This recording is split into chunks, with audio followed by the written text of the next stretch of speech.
बदलापूर घटनेनंतर शाळकरी विद्यार्थ्यांच्या सुरक्षेसाठी सरकारचा नवा अध्यादेश जारी। शाळा आणि परिसरात सीसीटीव्ही बसवणं बंधनकारक, नियम न पाळल्यास शाळांवर कारवाई। आरोग्यमंत्री तानाजी सावंतांचे पुतणे अनिल सावंतांनी घेतली शरद पवारांची भेट। विधानसभा लढवायची इच्छा, वेळ आल्यावर बघू, अनिल सावंतांचं विधान। मुंबईतील दिंडोशीत शिंदे गटाच्या विभाग प्रमुख आणि शाखा प्रमुखात एका पत्रावरून वादानंतर संतोष लाड आणि नितीन स्वामी एकमेकांना भिडले। विदर्भातील अप्पर वर्धा धरणाचे 11 दरवाजे उघडले। धरण 87% भरल्याने अमरावती शहराचा पाणी प्रश्न मिटला, मात्र नदीकाठच्या गावांना सतर्कतेचा इशारा।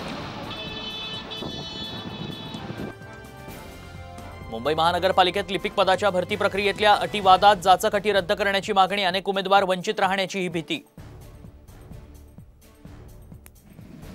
तुळजाभवानीच्या शारदीय नवरात्र महोत्सवाच्या पूर्वतयारीचा जिल्हाधिकाऱ्यांकडून आढावा। महामार्ग, पाणीपुरवठा, स्वच्छता आणि पदथिव्यांची योग्य व्यवस्था करण्याचे निर्देश।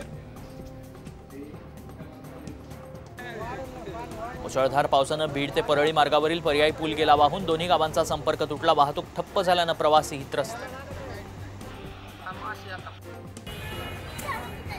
मुंबईच्या लालजीपाड्यात रस्त्यावर दारू पिणाऱ्यांची महिलांकडून झाडून धुलाई, पोलिसांचं तक्रारीकडे दुर्लक्ष। अखेर महिलांनीच दारुड्यांना शिकवला धडा।